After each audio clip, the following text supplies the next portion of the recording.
Leyendas urbanas de México y su capital. El niño del cacahuatito. En muchas iglesias del país existe una imagen religiosa conocida como el niño del cacahuatito. En algunos lugares la imagen está sola, dentro de un nicho, pero en otros sitios es cargado por una virgen. Se cuenta que en las imágenes donde el niño del cacahuatito era sostenido por los brazos de la Virgen desaparecía. La gente buscaba al niño por toda la iglesia, pero no lo encontraban. Lo más extraño es que, cuando esto sucedía, al voltear a ver a la Virgen, en su rostro se le observaban lágrimas de sangre. En el momento menos repentino, el niño aparecía en los brazos de su madre, y entonces dicha Virgen dejaba de llorar. Las historias relatan que si los infantes que vivían cerca de la iglesia donde está el niño del cacahuatito enfermaban, coincidentemente el niño de la figura desaparecía y la Virgen lloraba. Daba la casualidad que muchos de los padres de los hijos enfermos empezaron a notar que estos hablaban a solas o con alguien que ellos no veían. Algunos aseguraban que se trataba de un amigo imaginario, otros más se preocupaban, pues empezaban a creer que sus hijos estaban alucinando y por ende a punto de morir. Por eso comenzaban a hablar solos. Después de que el pequeño hablase solo, al día siguiente se curaba. Sorprendentemente, el niño del cacahuatito volvía a aparecer en los brazos de su madre. Debido a esto, empezaron a relatar esos hechos en las diferentes iglesias donde se encuentra la figura. La generación maldita. En el año 1999 existieron muchos rumores acerca del cambio de milenio. Unas personas creían que era el fin del mundo. Otros más decían que vieron un cometa que indicaba que tiempos oscuros se acercaban. Incluso muchos aseguraban que los sistemas computacionales enloquecerían, debido a que su programación no soportaría fechas posteriores al año 2000. También hubo rumores de que los niños nacidos en este año serían la última generación de la humanidad. El 31 de diciembre de 1999, en todo el planeta se sentía una tensión indescriptible. Cuando finalmente llegó el año 2000, muchas personas se alegraron y se abrazaron, porque tenían otro año más de vida. Sin embargo, con los niños que nacieron en los años siguientes no ocurrió lo mismo. Por ejemplo, el primer mes de enero de esa década, en varios lugares de México, se sentía un calor que no correspondía a las fechas de ese mes. Era un calor abrumador. Las catástrofes comenzaron a aumentar. En diciembre del 2000, varios volcanes entraron en erupción, la presencia de grandes tsunamis y muchos sismos a lo largo del mundo. El cambio climático empezó a ser más evidente. En México, en el año 2010 hubo una epidemia. A partir del año 2017 empezaron a ocurrir cosas extraordinarias. El 19 de septiembre de 2017, en la misma fecha que ocurrió el sismo de 1985, un terremoto sacudió el valle del país, dejando una gran cantidad de daños y muertos. En ese momento las clases fueron suspendidas. En el año 2018, una serie de sismos de gran magnitud volvieron a presentarse en la capital del país, aunque no causaron muchos daños. En el mes de mayo de 2019, la contaminación en varias partes del mundo creció a niveles alarmantes, a tal grado que muchas escuelas suspendieron sus actividades. En el año 2020, una pandemia de un virus azotó a todo el mundo, causando más de 1 millón de muertos. Para frenar los contagios, el gobierno ordenó que se suspendieran muchas actividades, incluyendo las clases. Muchos de los niños que nacieron entre 1999 y a principios del año 2000 vivieron muchos de estos eventos, ya que, al comenzar sus estudios en la secundaria, preparatoria e incluso la universidad, iniciaron sus estudios con el sismo ocurrido en el 2017. Sorpresivamente, 3 años después, en el que estos estudiantes se graduarían del nivel educativo en el que se encontraban, al presentarse la pandemia, sus estudios fueron interrumpidos, así como sus graduaciones. A esta generación se le conoce como la generación maldita, ya que iniciaron sus estudios con una catástrofe, terminaron los mismos con otra. ¿Tendrá algo que ver con las creencias que existían acerca de los nacidos del año 2000? Los ataúdes del puente. En el año 2017, en la red empezó a circular un video en el que se muestra que en un orificio de un puente vehicular se pueden observar 19 ataúdes acomodados. Dicho hallazgo se dio en la avenida Gustavo Vaz, en el cruce con la calle 1 de Mayo, en la colonia San Lázaro, en el municipio de Tlalnepantla, en el Estado de México. A partir de este descubrimiento, en las redes sociales empezaron a circular una gran cantidad de leyendas urbanas que explicaban el suceso. Algunos aseguraban que se trataban de cajas mortuorias que contenían restos humanos y que fueron abandonados. Otros más decían que fueron colocados durante la construcción del puente, ya que existe una leyenda urbana, la cual dice que para que una obra no se derrumbe, debe construirse a base de sangre, enterrando entre sus muros los cadáveres de algunos trabajadores. El gobierno del municipio declaró que el sitio no es otra cosa más que una bodega que almacena los féretros vacíos para que puedan ser usados por personas de bajos recursos o para darles una sepultura digna a los cuerpos de personas desconocidas. Pese a la aclaración, las personas aseguran que existen motivos más oscuros, puesto que no existe una puerta por la cual se puedan meter o sacar dichos ataúdes. El número 21. Para poder movilizarse a través de las diferentes ciudades en diferentes puntos, existen muchísimos medios de transporte, como autobuses, ferrocarriles, metros, etc. Para acceder a estos, se compra un boleto, el cual tiene un número de serie que lo identifica. La leyenda cuenta que si al sumar los dígitos de este número da como resultado el número 21, podrás darle el boleto a una persona que te guste y a cambio, ésta te dará un beso. Visitas. Muchos de nuestros abuelos nos llegaron a contar que la casa donde vivimos siempre da señales de que algún evento ocurrirá pronto. Dos de estas señales que han sido muy recurrentes y que se nos ha contado desde el tiempo de los abuelos son las que anuncian las visitas inesperadas de alguien. La primera de estas señales es: la visita sucederá si en la casa repentinamente en el techo se ve una telaraña colgando de la misma. Esta debió aparecer de un día a otro. La segunda señal consiste en que si una persona se levanta de la mesa con un tenedor en la mano y este se cae al suelo, alguien vendrá. Muchas personas que conocen estas leyendas han comentado que, después de que ocurren alguno de estos eventos, sorprendentemente, alguien toca la puerta de su casa. Las ruinas del sismo de 1985. En 1985, en gran parte de la Ciudad de México, sobre todo en los límites del lugar, aún existían hoyos y barrancos muy profundos, que eran muy peligrosos para la sociedad. Algunos de estos estaban cerca de la colonia Palmitas, en la alcaldía Iztapalapa. En 1985, una gran cantidad de casas y edificios fueron derrumbados por el sismo de ese mismo año. Mucha gente que estaba en el interior quedó atrapada entre los escombros. En un principio, se creía que oficialmente habían perecido alrededor de 3.000 personas. Sin embargo, décadas posteriores, en varios medios dijeron que hubo entre 10.000 y 30.000 fallecidos, muchos de los cuales sus cuerpos jamás fueron encontrados. Otro de los efectos de este sismo fue la gran cantidad de ruinas que quedaron, a tal grado que las autoridades no sabían qué hacer con estos escombros. Cuenta la leyenda que muchos de estos escombros fueron transportados a los barrancos para rellenarlos.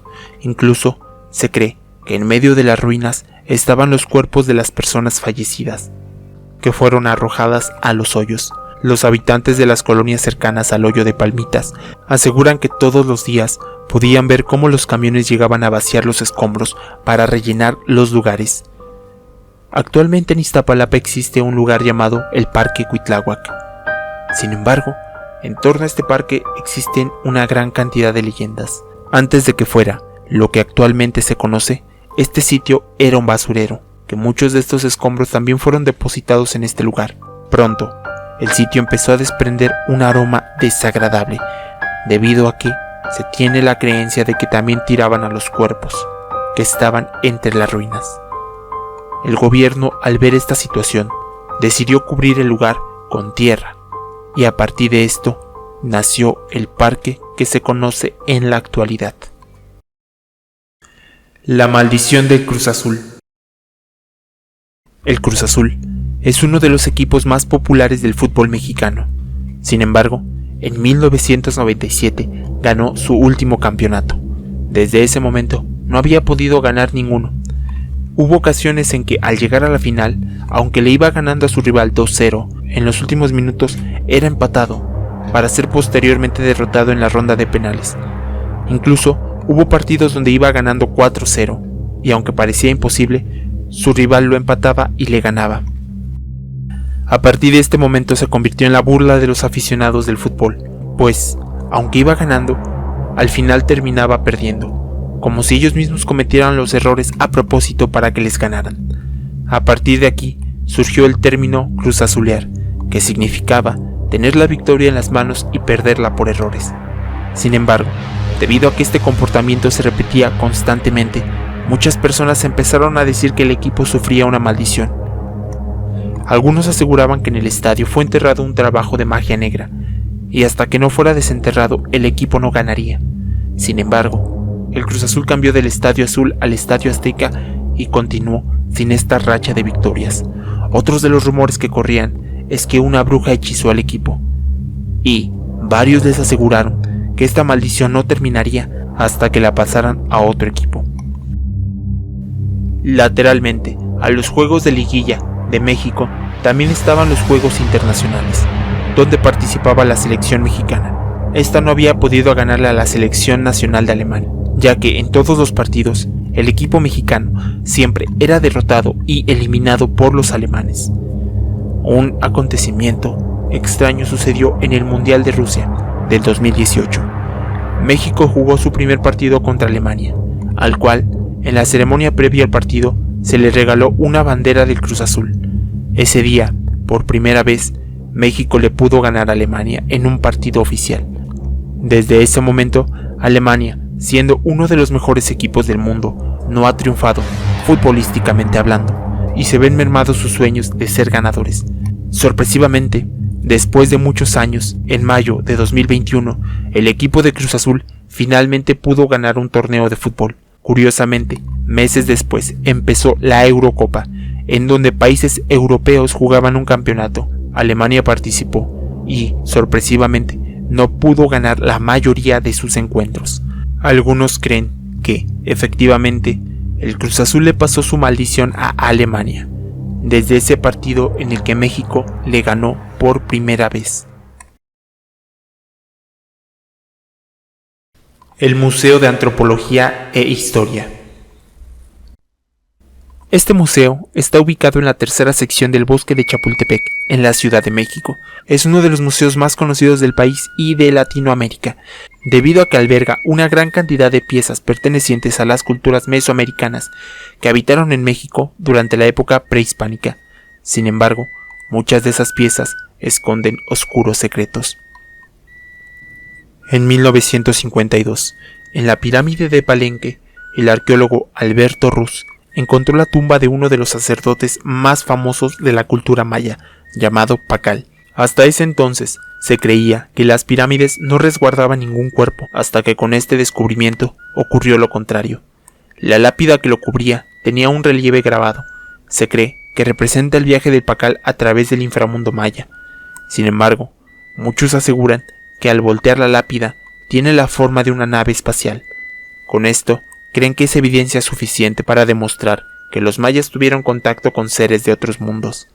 La tumba de Pacal y la máscara de jade que cubría el cuerpo fueron llevados al Museo de Antropología, donde actualmente se encuentran en exhibición. Curiosamente, quienes le han tomado una fotografía al mausoleo con su celular aseguran que ocurren extraños fenómenos. Por ejemplo, la miniatura de la foto sí se ve, pero al abrirla no se puede apreciar, o bien, al revisar la foto, extrañamente el celular se traba. En caso de que no suceda esto, al revisar dicha fotografía, se observa un extraño destello que no permite ver adecuadamente la misma, como si una luminiscencia que no pueden ver a simple vista emanara del interior de su cuerpo y que la cámara sí logra capturar. Otra pieza extraña que está en el museo es el monolito del dios Tlaloc, que está en la entrada. Se trata de una escultura de piedra del dios prehispánico de la lluvia, que tiene una altura de 7 metros. Este fue encontrado en San Miguel, Coatlinchan, en el Estado de México, en 1964. Al instante, fue llevado al Museo de Antropología, donde permanece hasta el día de hoy. La leyenda cuenta que el día que llegó a la Ciudad de México, se desató una tormenta que inundó gran parte de las calles del centro histórico. También se cuenta que desde el momento en que el monolito se alejó de San Miguel Coatlinchan, empezaron a presentarse muchas sequías en ese sitio. La muerte de Juan Gabriel. En el año 2016, uno de los cantautores más famosos y queridos por el pueblo mexicano y latinoamericano falleció. Al ser una persona tan amada, permitieron hacer su funeral público. Sin embargo, durante no permitieron abrir el féretro y por ende nadie vio su cuerpo, por lo que las personas empezaron a especular que el artista probablemente seguía con vida. En los siguientes años, el representante del fallecido Juan Gabriel empezó a decir que seguía vivo y que aparecería en cualquier momento, indicando que el cantante se había cansado de la fama y decidió fingir su muerte, pero que estaba listo para volver al medio. Dicho representante dijo en múltiples fechas que el cantautor aparecería. Sin embargo, llegado el día, esto no sucedió. La justificación que daban es que Juan Gabriel aún no estaba listo.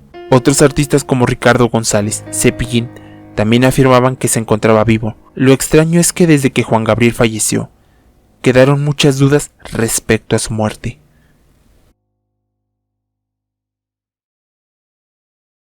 La Cueva del Diablo de Mazatlán. Ubicada en Mazatlán, Sinaloa, esta caverna tiene una serie de leyendas que giran en torno a ella. Se cree que hace mucho tiempo, dicha cueva fue utilizada para guardar sus tesoros. Otros más aseguran que el diablo es quien ha escondido sus riquezas. Las personas que se adentran a las profundidades en busca de estos tesoros comentan que en su interior se puede percibir un olor a azufre. También comentan que hay personas que al entrar se convierten en prisioneros del demonio, quien los libera al siguiente día, y cuando salen espantadas oliendo a azufre. Muchos relatan que las personas que han ingresado a las profundidades jamás vuelven a ser vistas.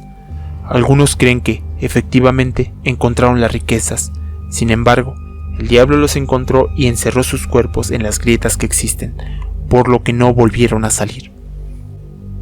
Uno de estos relatos narra de un viejo que llegó a vivir al pueblo cercano a la cueva y empezó a cumplir las peticiones de las personas que no tenían buenas intenciones. Un párroco, al darse cuenta de eso, pensó que se trataba del diablo, quien se disfrazaba de anciano para atraer a las personas al mal.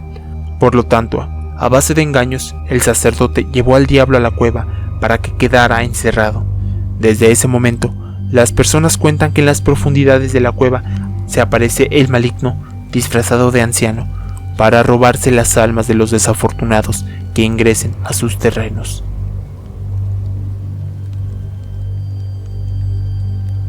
Debido a los incontables reportes de personas desaparecidas, el día de hoy la cueva está cerrada con una malla de acero. Sin embargo, muchas personas han encontrado entradas alternas que les permiten ingresar al lugar.